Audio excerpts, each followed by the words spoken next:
আরে রায়কুঞ্জের দ্বারে এসে যেই না দাঁড়িয়েছে বাবা, ওই সখীদের মধ্যে ললিতা সখী হলো মুখরা সখী।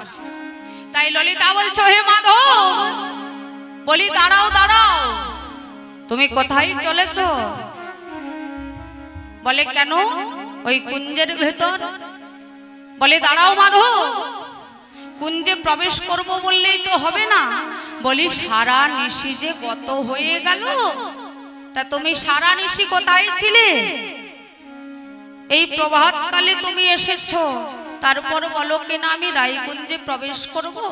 আহা, তা বলি মাধব, গত নিশিতে তোমার কি হয়েছিল? তুমি কোথায় ছিলে সারা নিশি? বলে ললিতা, ও তুমি বুঝবে না, আমাকে তুমি রায়কুঞ্জে প্রবেশ করতে দাও।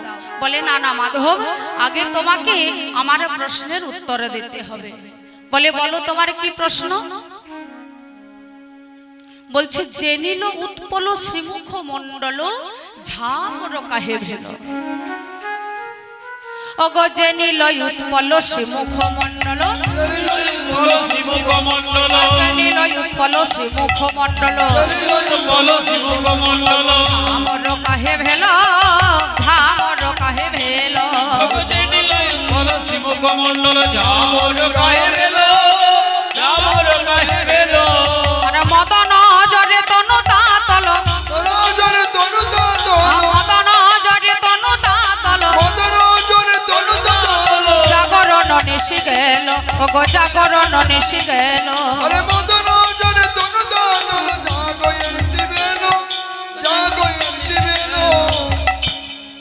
বলে যে নীল উৎপল মানে নীল পদ্মের মতো তোমার বদনখানা, শুকাইয়ে গেছো কেন? বলে ললিতা, ও কিছু নয়, গত নিশীতে আমার জ্বর হয়েছিল। বলে কি জ্বর জানো ললিতা?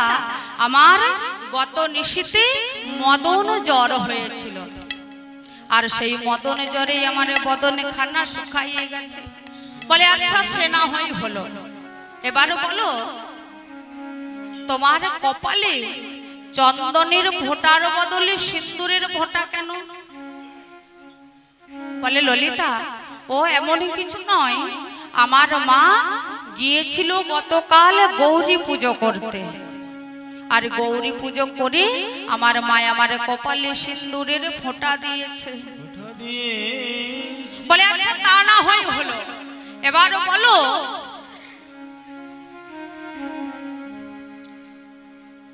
ওহে মাধব, তোমার সারা অঙ্গে এমন কাটার আচড় কেন?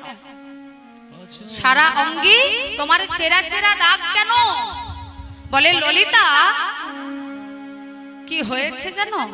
আমি ওই গত নিশীতে যখন রায়কুঞ্জের দিকে গমন করতে যাচ্ছিলাম, ঠিক সেই সময় আমি ঘুমের মধ্যে পথভ্রষ্ট হয়ে ওই কাটা গাছে লুটিয়ে পড়েছিলাম, তাই আমার অঙ্গে হলো চেরা চেরা দাগ। বলে মাধব, তুমি রায়কুঞ্জে গমন করছিলে, তা তুমি যদি রায়কুঞ্জে গমন করবে, তোমার পরনে এই শাড়ি কেন? ললিতা, ও এমন কিছু নয়, আমি ওই গত নিশীতে আমার দাদার পাশে শুয়েছিলাম, আর কি হয়েছে জানো ললিতা? আমি ওই তাড়াহুড়ো করে উঠে রায়কুঞ্জে আসতে গিয়ে আমি ভুল করে আমার দাদার শাড়িটা পরে নিয়েছি। ও, এটা তোমার দাদার শাড়ি বুঝি? তা যদি তোমার দাদার শাড়ি হবে, তাহলে তোমার বসনে যে চন্দ্রাবলী নামটি লেখা আছে, তোমার বসনে চন্দ্রাবলী নাম লেখা, আর তুমি বলছো কিনা এটা তোমার দাদার শাড়ি? ওমা, যখন বারবার এমন ভাবে বলছে, বলে আচ্ছা মাধব, এবার তুমি বলো তোমার ওই নয়নের কাজল অধরে কেন? আর মাধব উত্তরে দিতে পারলো না বাবা। পরাজিত হয়ে ললিতার কাছে হার স্বীকার করে বলে, ললিতা ও তুমি বুঝবে না, আমার কি হয়েছিল তা তুমি বুঝবে না, কিন্তু ললিতা দয়া করে তুমি আমায় আমার রায়কুঞ্জে প্রবেশ করতে দাও। রায়কুঞ্জে প্রবেশ করতে দাও। এবার কি করেছে মা? মাধব বারবার অনুনয় বিনয় করে যখন ললিতা সখীকে বলল, এবারে ললিতা সখী মাধবকে রায়কুঞ্জে প্রবেশ করালো। আরে যেই না রায়কুঞ্জে প্রবেশ করেছে, অমনি দেখছে শ্রীমতী রাধারানী আমার মান করে বসে আছে। বসন ঢেকে শ্রীমতী রাধারানী আমার মান করে বসে আছে। এবার প্রাণ গোবিন্দ আমার কি করেছে মা? ছুটে গিয়ে রাধারানীর চরণে দুটোকে জড়িয়ে ধরেছে। চরণ দুটো জড়িয়ে ধরে বলছে, রায় একটি বার তুমি আমার সঙ্গে কথা বলো, রায় একটি বার তুমি আমার বদন পানে চেয়ে দেখো, ওগো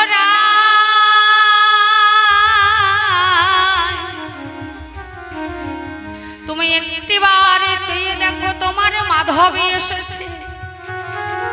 ওগো রায় তুমি একটি বার বদনে ফিরে দেখো তোমার মাধব এসেছে। এইভাবে বাবা চরণ ধরে অনুনয় বিনয় করে বলছে। শ্রীমতী রাধারানীর মান আর ভাঙলো না। আর এদিকে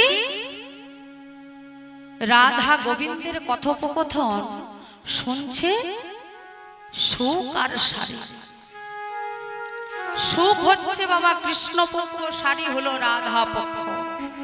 তাই সুখ বলছে, শোনো শাড়ি, তুমি যে বলো আমার রাই কৃপাময়ী দয়াময়ী প্রেমময়ী, তাই বলি ওগো ওগো শাড়ি, তোমার রাই যদি কৃপাময়ী দয়াময়ী প্রেমময়ী হয়, তাহলে বলো বলো শাড়ি, আমার মাধব যে অত চরণ ধরে যেচে সেধে গেল, তবুও তোমার রায়ের মান কেন ভাঙলো না? রায়ের কেন মান ভাঙলো না? তোমার রায় যদি দয়াময়ী হবে, তোমার রায় যদি কৃপাময়ী হবে, তাহলে বলো বলো শাড়ি, আমার মাধব যখন চরণ ধরে যেচে সেধে গেল, তবুও কেন তোমার রায়ের মান ভাঙলো না? তাহলে কে বলে যে তোমার রায় দয়াময়ী? না না, তোমার রায় দয়াময়ীও নয়, আর প্রেমময়ীও নয়, আর কৃপাময়ীও নয়। এইভাবে সুখ শাড়ির দ্বন্দ্ব চলছে মা। আর এদিকে মাধব কি বলছে, যে ললিতা দেখিস আমার রাই যেন কাঁদে না, তোদের কাছে আমার রাইকে রেখে গেলাম, দেখিস ওরে ললিতা আমার রাই যেন কাঁদে না। আমি এই প্রাণ আর রাখবো না, এই প্রাণ আমি রাধা কুণ্ডের তীরে বিসর্জন দেব। এই বলে মা মাধব যখন চলে যাচ্ছে, যতক্ষণ কাছে ছিল বাবা, যতক্ষণ কাছে ছিল ততক্ষণ কি হলো না, ততক্ষণ মান বেড়ে গেল। আর যেই না দূরে চলে গেল, বলে আমার মানে গিয়ে রহ এলো,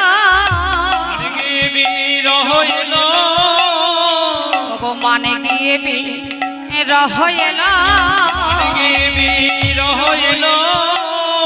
আমার তবু বলল এলো না গো, মানে গিয়ে রহ এলো।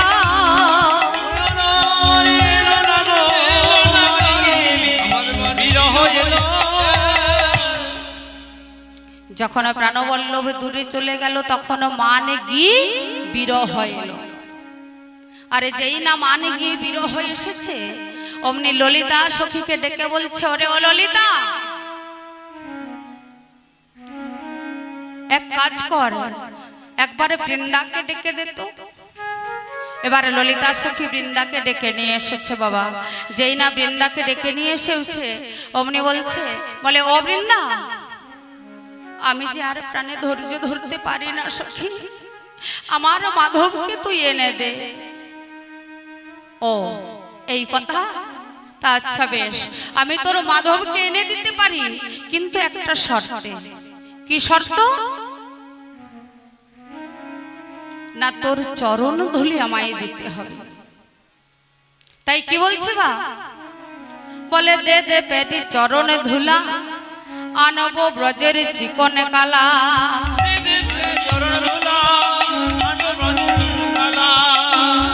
দে দে পেটি চরণ ধুলা, আনব ব্রজের চিকন কালা।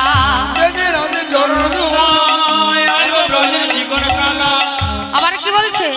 বলে বেঁধে আনিলেও আনিতে পারি, বেঁধে আনিলেও আনিতে পারি, বেঁধে আনিলেও আনিতে পারি, আমি বেঁধে আনিলেও আনিতে পারি। দে দে পেটি চরণ ধুলা, বেঁধে আনিলেও আনিতে পারি, বেঁধে চরণ ধুলা, বেঁধে আনিলেও আনিতে পারি। ওগো রাধে, তোর চরণ ধুলা আমায় দে, তোর চরণ ধুলা মস্তকে ধারণ করে আমি তারপর তোর মাধবকে আনতে যাব। বলে ওরে সখী, তুই যা চাইবে আমি তাই দেব, তবু তুই আমার মাধবকে এনে দে।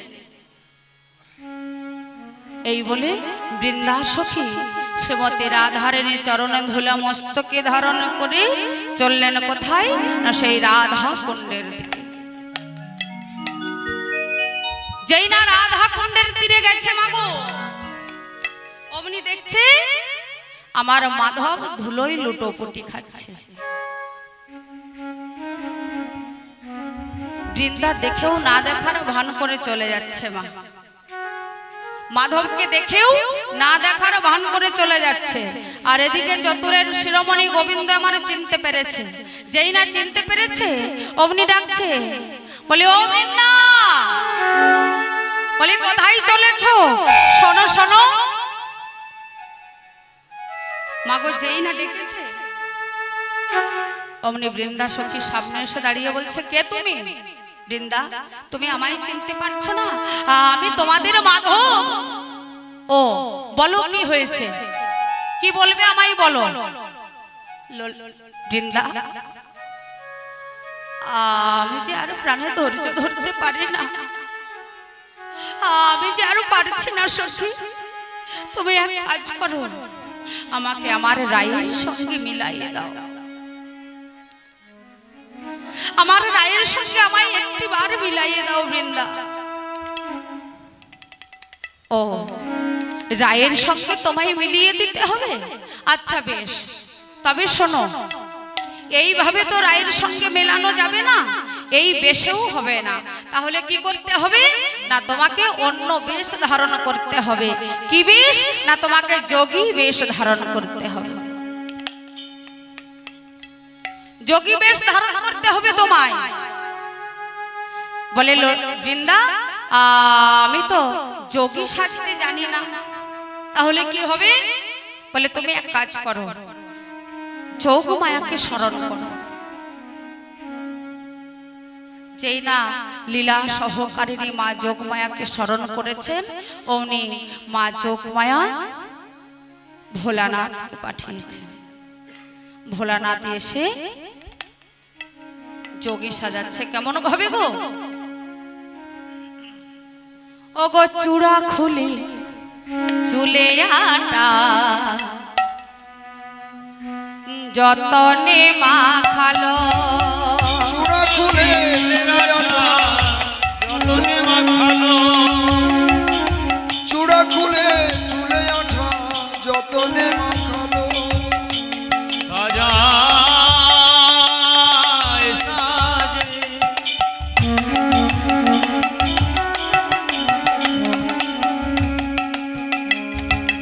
যোগী বেশে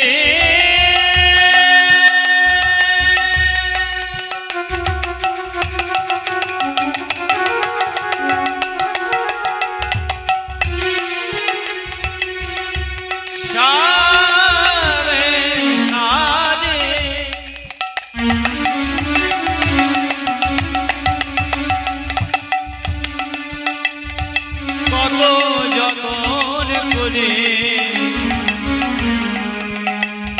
বেশে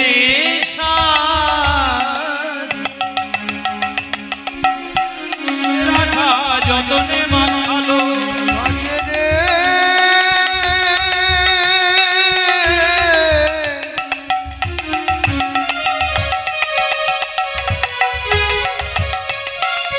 সাজে রে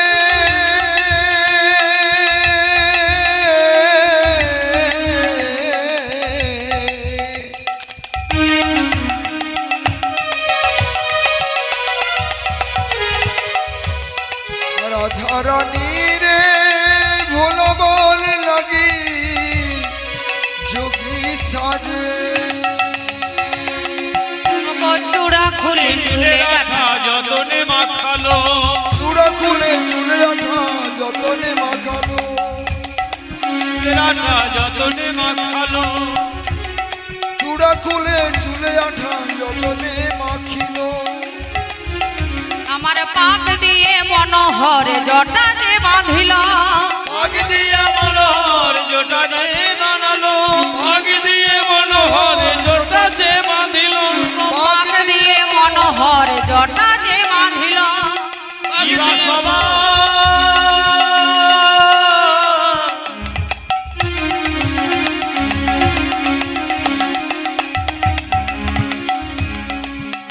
ইবা সবারে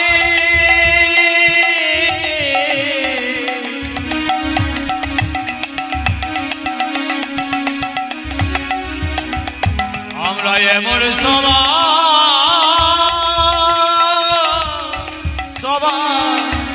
গবু হেলি নাই পাক দিয়ে মনোহর জোটা যে বানালো পাক দিয়ে মনোহর জোটা যে বাঁধিল বলে জটা যে বাঁধিল জোটা যে বাঁধিল জটা যে বাঁধিল জোটা যে বাঁধিল পাক দিয়ে মনোহর জটা যে বাঁধিল পাক দিয়ে মনোহর জোটা যে বাঁধিল আমার পাক দিয়ে মনোহর জটা যে বাঁধিল আগ দিয়ে মনোহর জোটা যে বাঁধিল ও গো কুঞ্জমালা তো জিগিয়ে রুদ্রাক্ষীর মালা কুঞ্জমালা ফেলে দিয়ে রুদ্রাক্ষী মালা কুঞ্জমালা তো জিগিয়ে রুদ্রাক্ষীর মালা আজ কুঞ্জমালা ফেলে দিয়ে রুদ্রাক্ষীর মালা আজ কুঞ্জমালা ফেলে দিয়ে রুদ্রাক্ষীর মালা গোপিত বাস দূরে ফেলি নিল বাঘের ছালা বিধবাস কোলে নিয়ে নীলবাগ গোপিত বাস দূরে ফেলি নিল বাঘের ছালা আর বিধবাস দূরে ফেলে দিল বাঘের চালা আবার কেমন হয়ে সেজেছে গো ও গো বংশীধারী বাসি ছাড়ি ত্রিশূল ধরিল আজ বংশীধারী বাসি চাড়ি ত্রিশূল ধরিল বংশীধারী বাসি চারি ত্রিশূল ধরিল বংশীধারী বাসি ত্রিশূল ধরিল বংশীধারী বাসি চারি ত্রিশূল ধরিল আমার বাম করে কমণ্ডল যতনে লইল বাম করে কুমণ্ডল যতনে লইল বাম করে কমণ্ডল যতনে লইল বাম করে কমণ্ডল যতনে লইল যতনে বাঁকিল সে যে রাজপথে দাঁড়ালো রাজপথে দাঁড়ালো রাজপথে দাঁড়ালো রাজপথে দাঁড়ালো যোগী বরে সে যে কৃষ্ণ রাজপথে দাঁড়ালো যোগীবর সেজে কৃষ্ণ রাজপথে দাঁড়ালো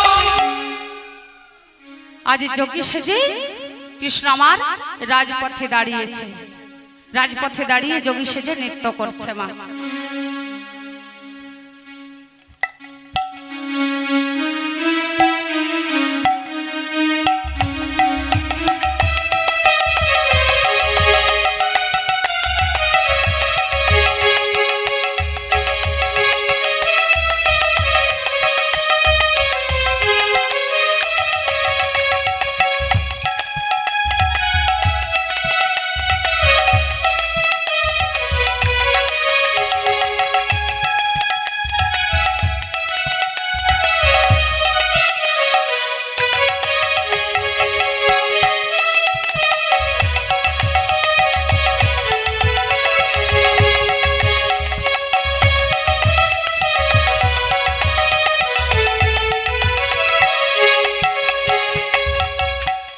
জয় রাধে।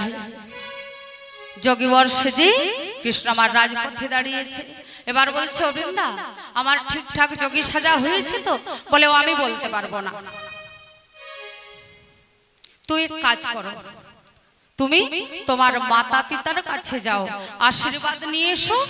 যদি তোমার মাতা পিতা তোমায় চিনতে না পারে তাহলে জানবে তোমার যোগী সাজা ঠিকঠাক হয়েছে। আর যদি চিনতে না পারে তাহলে জানবে যোগী সাজা ঠিকঠাক হয়েছে। যদি চিনতে পেরে যায় তাহলে জানবে তোমার যোগী সাজা হয়। এবার মা কৃষ্ণ আমার যোগী সেজে গেছে কোথায়?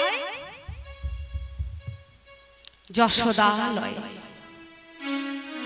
যশোদালয়ে গিয়ে দাঁড়িয়ে দাঁড়িয়ে বলছে, ভিক্ষাং দেহি মাতো,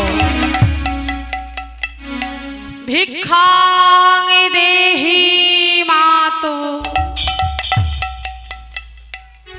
এই বলে মা কাঁধে ভিক্ষার ঝুলি নিয়ে আজ কৃষ্ণ কোথায় গেছে? যশোদালয়ে যোগী বেশ ধারণ করে।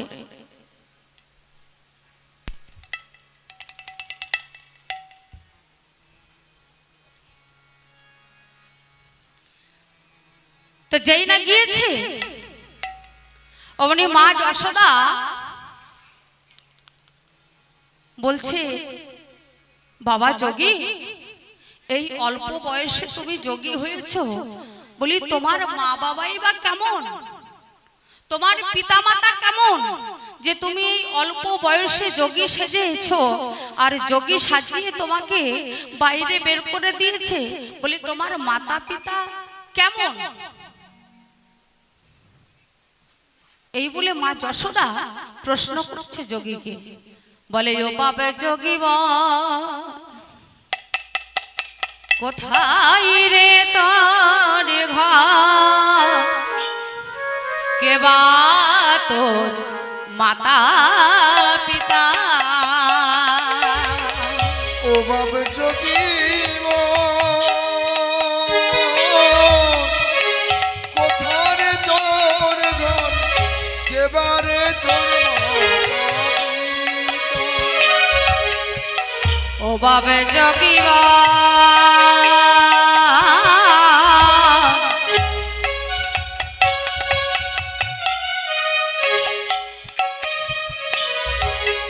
ও বাবে যোগী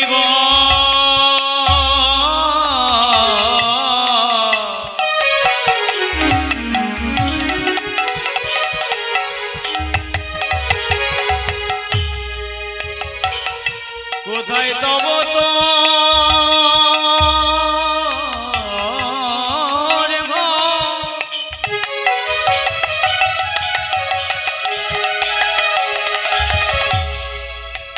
বলে বলে এমন নবীন বয়সে কে কে যোগী সাজালো?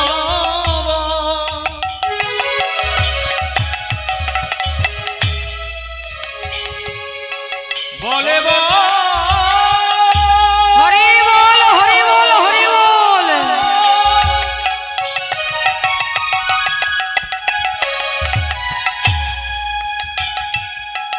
বলে বলো রে যোগী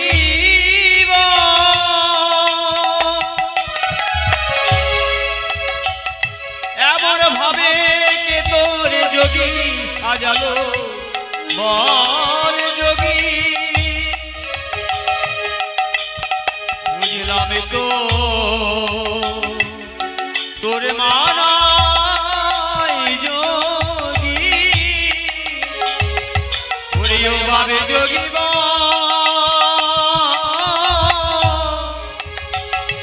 কোথায় তব এবার তোর মাতা পিতা? বলে সত্য করে বলে রে কথা, কোথায় বলে কথা, সত্য করে বলে রে কথা, সত্য করে বলে কথা, কে বা তোর মাতা পিতা? সত্য করে বলে রে কথা, ওরে কেবা তোর মাতা পিতা সত্য করে বলে কথা, কে বা তোর মাতা পিতা? সত্য করে বলে রে কথা। ওরে কেবারে তোর মাতা পিতা সত্য করে বলে কথা। ও স্বভাব যোগীবর, বল বল কে বা তোর মাতা পিতা, আর কোথায় বা তোর ঘর? মাগো, আমার মাতা হলো মা যশোদা যোগী, আর আমার পিতা হলো নন্দ যোগী। নন্দ তোর মাতার নাম যশোদা যোগী, তোর পিতার নাম নন্দ যোগী? হ্যাঁ রে, তাহলে তোর মাতা পিতাও কি যোগী ছিল? বলে হ্যাঁ মা। তাহলে তোর নাম কি রে? নাও মা, আমার নাম হলো গোপাল যোগী। গোপাল যোগী। বাবা বাবা বাবা, তা কি করে হয়? ওরে, আমার ঘরেও যে তোর মতো একটি সন্তান রয়েছে, তার নামও যে গোপাল যোগীবর। ও যোগীবর, তার নাম গোপাল, আর আমার নাম হলো যশোদা, আর আমার গোপালের পিতার নাম হলো নন্দ মহারাজা। নন্দ মহারাজা। ও আচ্ছা যোগীবর, তাহলে তোর নামও যখন গোপাল আর আমার সন্তানের নামও যখন গোপাল, তাই এক কাজ করি, তোর সঙ্গে আমার গোপালের মিতা পাতিয়ে দে, মানে বন্ধু করে দে। এই বলে দাঁড়া, আমার গোপালে গিয়েছে গোচারণে, আমি তাকে নিয়ে আসি, ডেকে নিয়ে আসি। ততক্ষণে তুই এক কাজ কর, ক্ষীর সর নবনী দিয়েছে মা ওই নন্দ যোগী, গোপাল যোগীকে দিয়েছে ক্ষীর সর নবনী। বলে বাবা, তুই এই ক্ষীর সর নবনী ভক্ষণ কর, আমি আমার গোপালকে ডেকে নিয়ে আসি। এই বলে বাবা গোপালকে ডাকতে গিয়েছে। আর এদিকে গোপাল কোথায় গো? মা যশোদার গৃহে। গোপালকে যদি সারা গোচারণ খুঁজে বেড়াই বাবা, খুঁজে পাবে? গোপাল কোথায়? গোপাল যশোদালয়েই রয়েছে, তাকে গোচারণে খুঁজলেও আর পাওয়া যাবে না। তাই মা যশোদা সারা গোচারণ খুঁজে, গোপাল বাবা,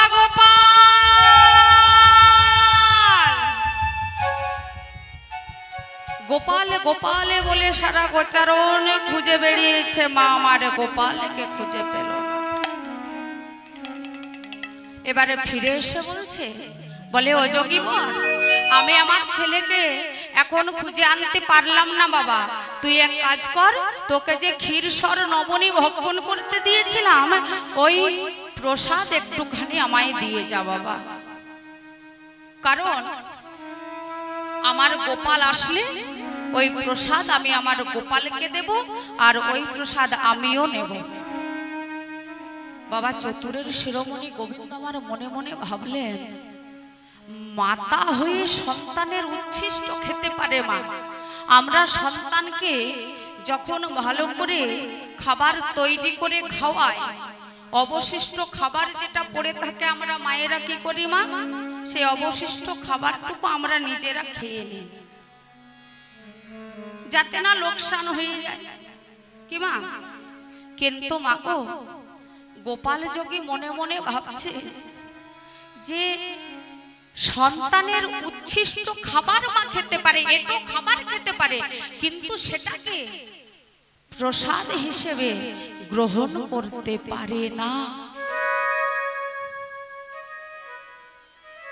তাই চতুরের শিরোমণি গোবিন্দ আমার করলেন কি বাবা, চাতুরি করে মা যশোদাকে বললেন, ও মা, বলি এই প্রসাদ তো দেওয়া যাবে না, যদি এই প্রসাদ নাও মা, তাহলে কি হবে জানো না, তোমার গোপাল আর গৃহে রবে না মা, গৃহে রবে না মা। তোমার গোপালে যে গৃহ ছাড়া হয়ে যাবে, গৃহ ছাড়া হয়ে যাবে, তোমার গোপাল গৃহ ছাড়া হয়ে যাবে, গৃহে আর রবে না। কেন? ও যোগীবর, তুমি কেমন কথা বলছো বাবা? হ্যাঁ গো মা, কারণ কি জানো, ওই যে বললাম না, আমার পিতার নাম হলো নন্দ যোগী, আমার মাতার নাম হলো যশোদা যোগী, আর আমার নাম হয় গোপাল যোগী। তবে শোনো মা, এই যোগী আমরা হলাম কোথা থেকে জানো না? আমাদের গৃহেও ওই এক যোগী এসেছিল, আর তার প্রসাদে আমরা গ্রহণ করেছিলাম। আরে যেই নাই আমরা তার প্রসাদে গ্রহণ করেছি, অমনি আমার মাতা হয়েছেন যশোদা যোগী, আমার পিতা হয়েছে নন্দ যোগী, আরে আমি হয়েছি গোপাল যোগী। হরি বল, হরি বল, হরি বল।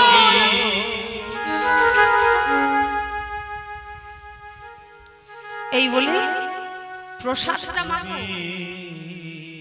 প্রসাদটা না নিয়ে ওই উচ্ছিষ্ট, যেটা গোপালের প্রসাদ, যোগীবরের প্রসাদ, মা যশোদা করলেন কি, দিদি রোহিণীকে বলছে, বলে ও দিদি, যাও যাও, এই প্রসাদ খানা আগে যমুনায় ভাসিয়ে দিয়ে এসো, আর যে জায়গাটায় প্রসাদ লেগে আছে ওই জায়গাটা ভালো করে পরিষ্কার করে দিও। হরি বল, হরি বল। যেই না মা এই কথা বলেছে, দিদি রোহিণী কি করেছে, ওই যমুনার জলে গিয়ে প্রসাদে ভাসিয়ে দিয়ে এসেছে। আরে যেই না যমুনার জলে প্রসাদে ভাসিয়েছে, অমনি ভাগ্যবতী শ্রী যমুনায় আমার সেই প্রসাদকে করে পেতে গ্রহণ করেছে। হরি বল, হরি বল।